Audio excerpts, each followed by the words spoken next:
Welcome friends, வாங்க இன்றைக்கி நம்ம டேஸ்டான ஸ்நாக்ஸ் ரெசிபிஸ் அங்கே பார்க்க போகிறோம்.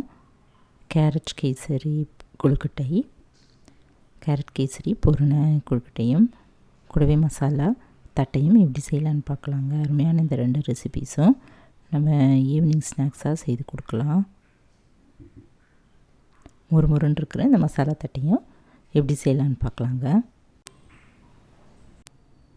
முதல்ல பூர்ண கொழுக்கட்டை செய்திடலாங்க. இப்போ கேரட் பொடியாக இதை போல் திருவிட்டு எடுத்து வச்சுக்கலாம். இது ஒரு 3/4 கப் அளவு, 1/4 கப் அளவு துருவின தேங்காய், முந்திரி, பாதாம் பருப்பு இதை போல் பொடியாக அரிஞ்சு எடுத்து வச்சுக்கலாங்க.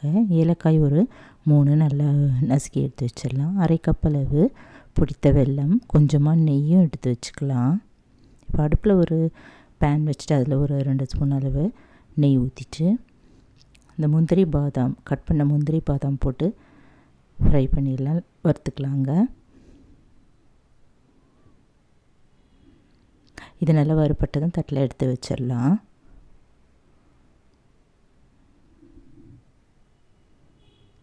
இப்போ துருவின கேரட் அதையும் போட்டுட்டு கொஞ்சமாக நெய் ஊற்றிட்டு நல்லா வதக்கிடலாங்க. ஒரு 2 நிமிஷம் போல் பச்சை வாசனை போங்கலாம் வதக்கிட்டு கூடவே இதில் ஒரு 1/4 கப் அளவு காய்ச்சின பால் அதை ஊற்றிட்டு நல்லா வேக வச்சுக்கலாம். வேகட்டுங்க. இப்போ இந்த கேரட்லாம் நல்லா வெந்துருச்சு. இதை நம்ம இறக்கி வச்சுருவோங்க.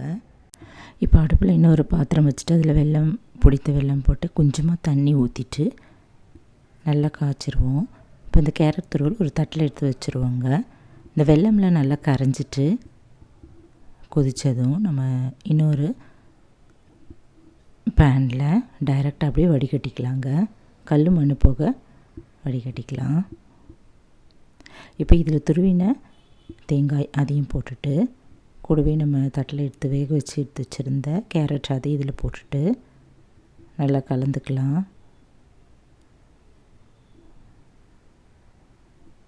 இப்போ நல்லா கெட்டியாக வர வரைக்கும் அடுப்பில் அப்படியே இருக்கட்டுங்க.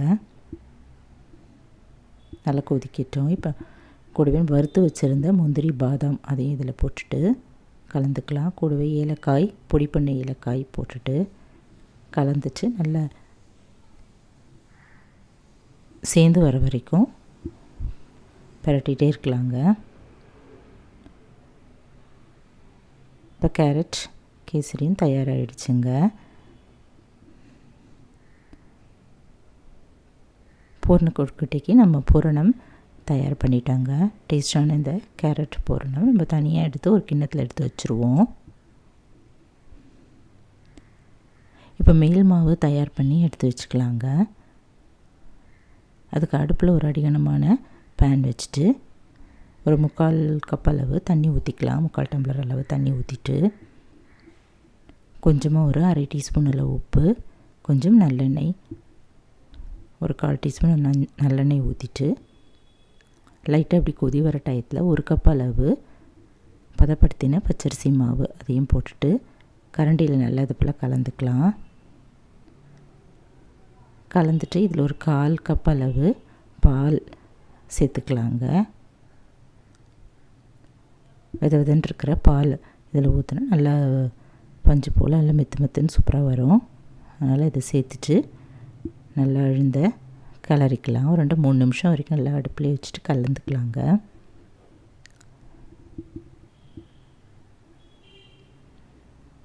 ஸ்டவ் ஆஃப் பண்ணிவிட்டு இறக்கி வச்சுருவோம். மூடி வச்சிடலாம். ஒரு 10 நிமிஷம் கழிச்சு இது ஒரு இன்னொரு பாத்திரத்தில் ட்ரான்ஸ்ஃபர் பண்ணிவிட்டு நல்லா அழுத்தி பிசைஞ்சிக்கலாம். கையில் எண்ணெய் தொட்டுட்டு நல்லா அழுத்தி பிசைஞ்சிட்டு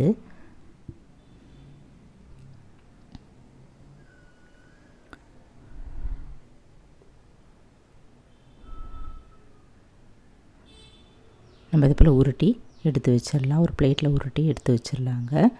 சின்ன சின்ன ஒரு லெமன் சைஸ் அளவு பாலாக நம்ம உருட்டி எடுத்து வச்சுருவோம். இப்போ நான் கொழுக்கட்டை பண்ணுற மோல்டு வாங்கியிருந்தேங்க. இந்த மோல்டில் நம்ம எல்லா இடமும் எண்ணெய் தடவிக்கலாம்.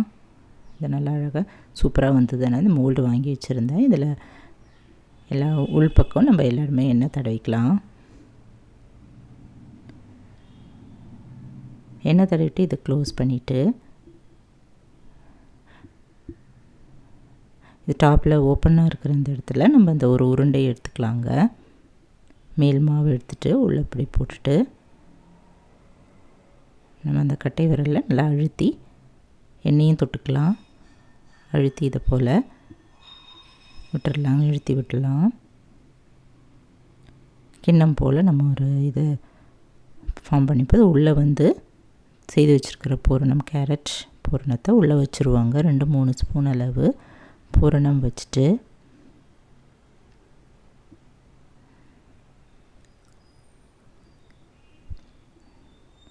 கொஞ்சமாக இந்த மேல் மாவு எடுத்துகிட்டு தட்டிட்டு இதில் அப்படியே மேலே அப்படியே வச்சு மூடிடலாங்க.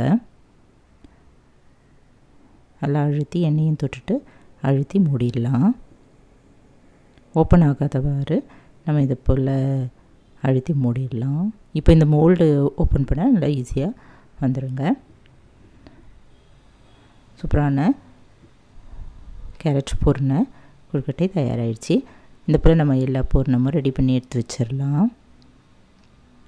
அவ்வளோ அருமையாக ரொம்ப நல்லா டேஸ்ட்டாக இருந்ததுங்க.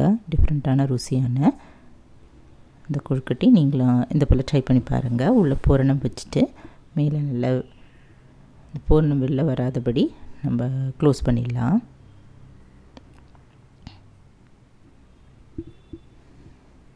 இது போல் எல்லாம் ரெடி பண்ணி எடுத்து வச்சுட்டேங்க. இப்போ அடுப்பில் ஒரு இட்லி பானை வச்சுட்டு அதில் கொஞ்சமாக தண்ணி ஊற்றி கொதிக்க வச்சுக்கலாம். இப்போ இட்லி தட்டு எடுத்துகிட்டு அதில் எல்லா இடமும் எண்ணெய் கொஞ்சமாக தடவிட்டு இந்த செஞ்சு வச்சுருக்கிற இந்த கொழுக்கட்டை அது உள்ளே வச்சுட்டு நம்ம இட்லி இட்லி பானைக்குள்ளே வச்சிடலாங்க. தண்ணி நல்லா சுட ஆரம்பிச்சிச்சு.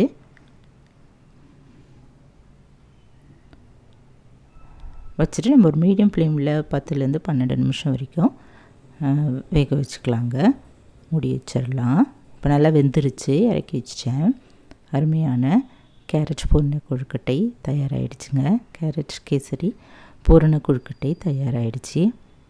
டிஃப்ரெண்ட்டான டேஸ்ட்டில் ரொம்ப அருமையாக இருந்துச்சு. நல்லா சாஃப்டாக அருமையாகவும் இருந்ததுங்க. இந்த போல் டேஸ்டான கொழுக்கட்டை நம்ம கடைகளில் கூட கிடைக்காது. நம்ம இதை போல் செய்து வீட்டிலே செய்து பார்க்கலாம், செய்து எல்லாருக்குமே கொடுக்கலாங்க. இது நீங்கள் செஞ்சு கொடுத்தீங்கன்னா திரும்ப திரும்ப இது போல் செஞ்சு கொடுங்கன்னு கண்டிப்பாக கேட்பாங்க. நீங்கள் ட்ரை பண்ணி பாருங்கள்.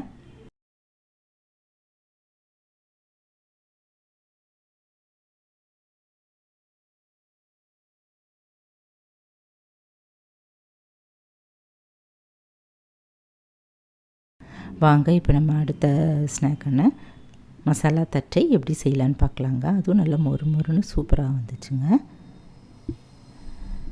இது எப்படி செய்யலான்னு பார்க்கலாம்.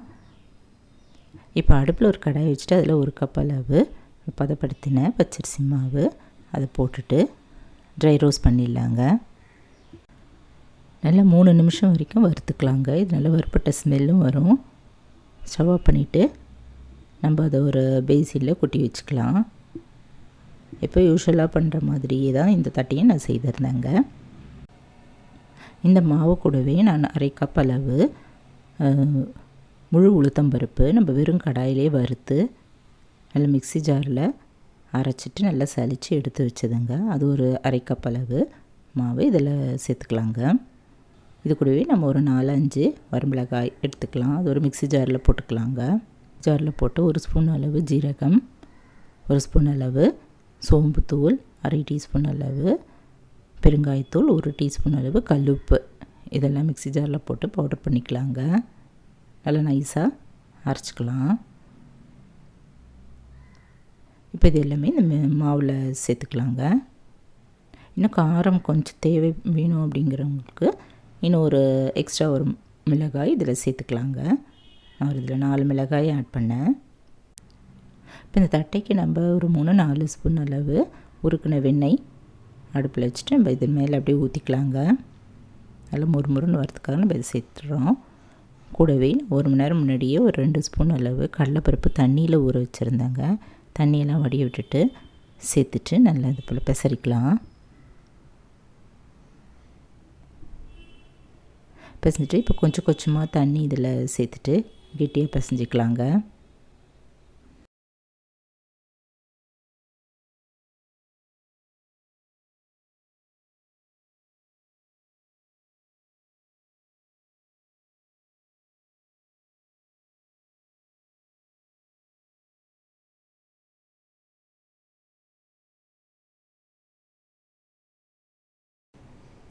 கையில் ஒட்டுச்சுன்னா கொஞ்சமாக எண்ணெய் ஆயில் தடவிட்டு நம்ம இது போல் பிசைஞ்சிட்டு உருட்டி எடுத்து வச்சிடலாம். இப்போ ஒரு பிளாஸ்டிக் ஷீட் இல்லைன்னா பட்டர் ஷீட் எடுத்துக்கலாங்க. அதில் கொஞ்சமாக எண்ணெய் தடவிக்கலாங்க.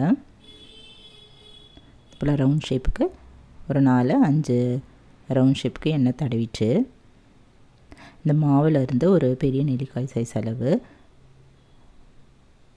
மாவை எடுத்துட்டு அதில் உருட்டிட்டு தட்டிக்கலாம்.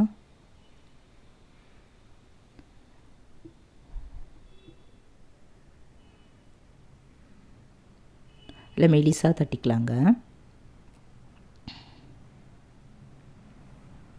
இந்த போல் எல்லாம் தட்டிக்கலாம். இப்போ நம்ம வீட்டில் மூடி இல்லைன்னா இது போல் சின்ன கப்பு இருந்ததுன்னா அது போல் தலைக்கீழியாக கவுத்துட்டு நம்ம அப்படி கட் பண்ணிக்கலாங்க. ரவுண்ட் ஷேப்புக்கு மாவு மேலே அப்படியே வச்சுட்டு கட் பண்ணிடலாம். ஓரம் இருக்கிற மாவெல்லாம் எடுத்துருவோங்க, ரிமூவ் பண்ணிவிட்டு. நம்ம ரவுண்ட் ஷேப் வரதுக்காக இந்த போல் பண்ணுறோம். இல்லை இது வேணாம் அப்படின்றவங்க கூட நம்ம தட்டி கூட நம்ம எண்ணெயில் போட்டு பொரிச்சு எடுக்கலாம். அடுப்பில் ஒரு கடாயை வச்சு கொஞ்சமாக ஆயில் ஊற்றிட்டு எண்ணெய் நல்லா காய ஆரம்பித்ததும் நம்ம தட்டையை அதில் போட்டுட்டு பொரிச்சு எடுத்துடலாங்க. இதில் வந்து நல்ல மொறுமொறுன்னு இருக்கிறதுக்காக எல்லா இடமும் நம்ம ஃபோர்க்கு வச்சுட்டு ஒரு 4-5 இடத்துல குத்திடுவோங்க. இதை போல் ஹோல்ஸ் போட்டுருவோம். எண்ணெய் நல்லா காஞ்சிருச்சு. ஒரு 4 இல்லை 5 தட்டைகளை அதில் போட்டுட்டு நல்லா வெந்ததும் திருப்பி போட்டுட்டு முறுமுறுன்னு ஆறு வரைக்கும் வேக வச்சுட்டு எடுப்போங்க.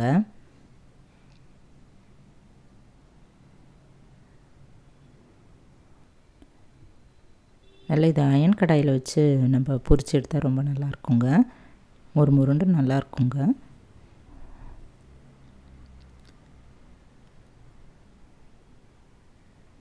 இப்போ இந்த எண்ணெயோட ஓசையில் நல்லா அடங்கின பிறகு எண்ணெயை வடிய விட்டுட்டு பிளேட்டில் எடுத்து வச்சுருவோம். சூப்பர் டேஸ்டான மசாலா தட்டை, இன்ஸ்டன்ட் தட்டை தயாராகிடுச்சு. இந்த போல் எல்லா தட்டையும் நம்ம தட்டிட்டு எண்ணெயில் போட்டு பொரிச்சு எடுத்துடலாம்.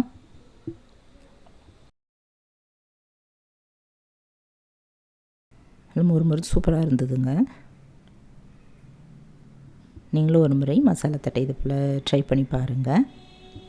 இவ்வளோ தாங்க இன்றைக்கி செய்திருந்தேன். டேஸ்டான இந்த ஈவினிங் ஸ்நாக்ஸு கேரட் பூரண கொழுக்கட்டையும் முறுமுறு மசாலா தட்டையும் ட்ரை பண்ணி பார்த்துட்டு எப்படி இருக்குன்னு சொல்லுங்கள். இந்த வீடியோ பிடிச்சதுன்னா என்னுடைய சேனலான குக்கிங் வித் சித்ரா அன்பு சேனலை சப்ஸ்கிரைப் பண்ணிக்கோங்க. தேங்க்ஸ் ஃபார் வாட்சிங். நம்ம அடுத்த வீடியோவில் பார்க்கலாம். நன்றி, வணக்கம்.